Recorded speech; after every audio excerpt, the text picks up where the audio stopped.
इचलकरंजी महानगरपालिका निवडणुकीच्या पार्श्वभूमीवर प्रभाग क्रमांक 3 मध्ये महायुतीच्या उमेदवारांच्या प्रचाराला वेग आला आहे। बालाजीनगर व धनगरमाळ परिसरात महायुतीच्या वतीने भव्य कॉर्नर सभेचे आयोजन करण्यात आले होते।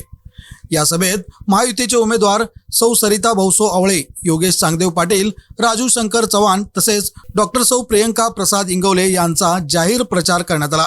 सभेच्या अध्यक्षस्थानी सचिन हुक्केरे होते। यावेळी उपस्थित वक्त्यांनी महायुतीच्या माध्यमातून प्रभागात झालेली विकास कामे तसेच आगामी काळातील पायाभूत सुविधा, नागरी समस्या व जनहिताच्या योजनांवर सविस्तर मार्गदर्शन केले। विकास, पारदर्शकता आणि सर्वसामान्यांचा विश्वास हाच महायुतीचा प्रमुख अजेंडा असल्याचे यावेळी स्पष्ट करण्यात आले। कॉर्नर सभेला बालाजीनगर व धनगरमाळ परिसरातील नागरिकांनी मोठ्या संख्येने उपस्थिती लावली। उपस्थित नागरिकांनी महायुतीच्या उमेदवारांना उत्स्फूर्त प्रतिसाद देत विजयी करण्याचा निर्धार व्यक्त केला।